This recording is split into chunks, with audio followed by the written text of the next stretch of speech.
할렐루야. 오늘은 사무엘하 24장입니다. 여호와께서 다시 이스라엘을 향하여 진노하사 그들을 치시려고 다윗을 격동시키사 가서 이스라엘과 유다의 인구를 조사하라 하신지라. 이 왕이 그 곁에 있는 군사령관 요압에게 이르되 너는 이스라엘 모든 지파 가운데로 다니며 이제 단에서부터 브엘세바까지 인구를 조사하여 백성의 수를 내게 보고하라 하니 요압이 왕께 아뢰되 이 백성이 얼마든지 왕의 하나님 여호와께서 100배나 더하게 하사 내 주 왕의 눈으로 보게 하시기를 원하나이다.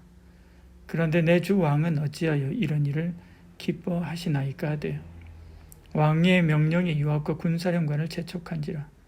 요압과 사령관들이 이스라엘 인구를 조사하려고 왕 앞에서 물러나 요단을 건너 갓 골짜기 가운데 성읍 아르엘 오른쪽 곧 야셀 맞은 쪽에 이르러 장막을 치고 길르앗에 이르고 닷딤 후시 땅에 이르고 또 다냐안에 이르러서는 시돈으로 돌아 두로 견고한 성에 이르고 기윗 사람과 가나안 사람의 모든 성읍에 이르고 유다 남쪽으로 나와 브엘세바에 이르니라. 그들 무리가 국내를 두루 돌아 9달 20날 만에 예루살렘에 이르러 요압이 백성의 수를 왕께 보고하니 곧 이스라엘에서 칼을 빼는 담대한 자가 80만 명이요 유다 사람이 50만 명이었더라. 아멘. 다윗이 요압에게 인구조사를 명령합니다. 1절에 여호와께서 다시 이스라엘을 향하여 진노하사 그들을 치시려고 다윗을 격동시키사 가서 이스라엘과 유다의 인구를 조사하라 하신지라. 여기는 몇 가지 이해하기 힘든 것이 나오죠. 먼저 하나님께서 다윗을 격동시켜 이스라엘과 유다의 인구를 조사하라는 것입니다. 하나님은 그것을 빌미로 이스라엘을 또 치시죠.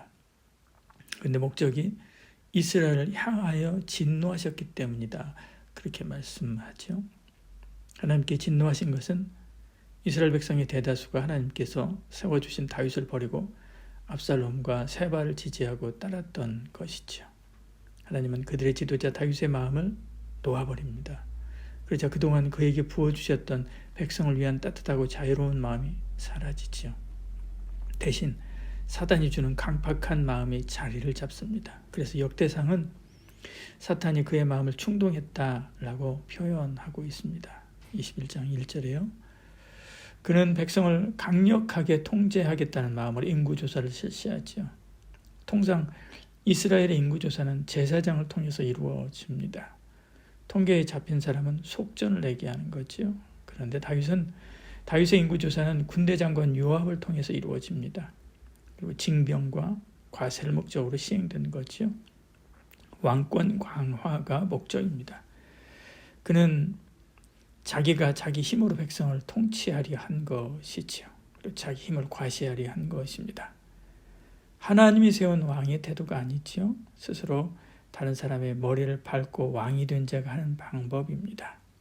압살롬과 세바의 반란, 백성들의 태도를 보면서 다윗의 마음이 조급해진 것이죠.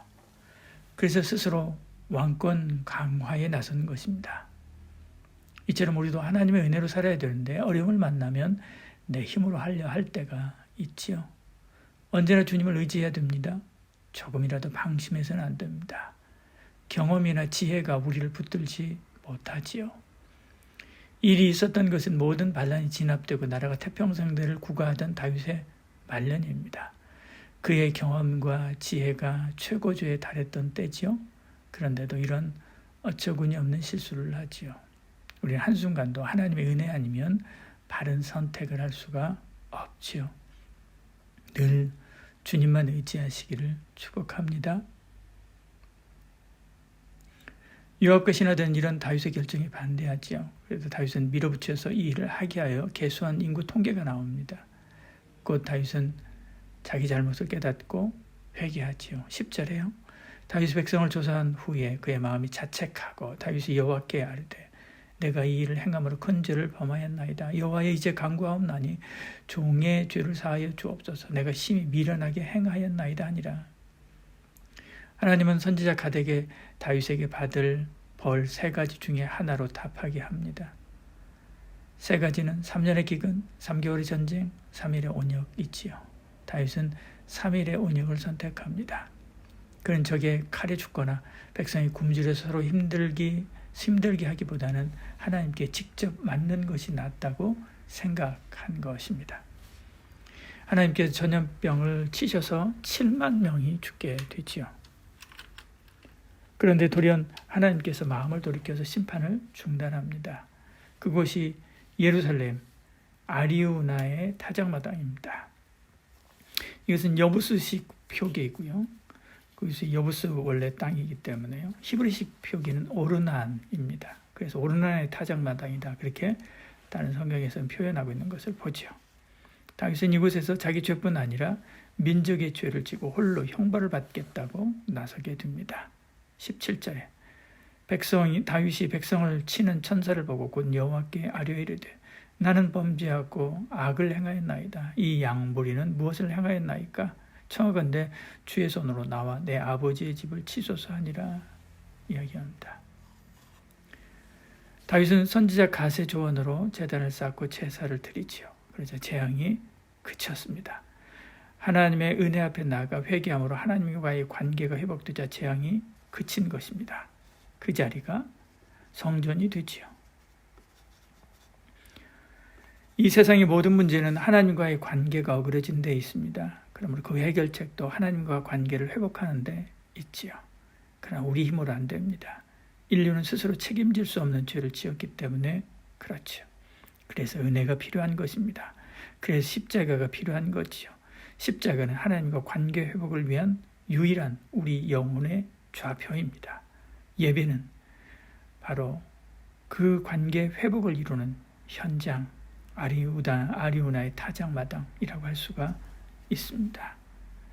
그런 예배 은혜 경험하고 그리고 늘 십자가 의지해서 하나님의 주시는 은혜 그리고 그 복 가운데 사는 저와 여러분 되길 축복합니다. 기도하겠습니다. 사랑이 많으신 우리 하나님, 우리에게 은혜 주시고 함께하사 하나님의 뜻대로 살아가는 저희들 되게 하여 주시옵소서. 한순간도 방심하지 않게 하시고 주 의지하게 하시고 주 바라보게 하시고 주님의 은혜를 구하는 저희들 되게 하여 주시옵소서. 예수님 이름으로 기도합니다. 아멘.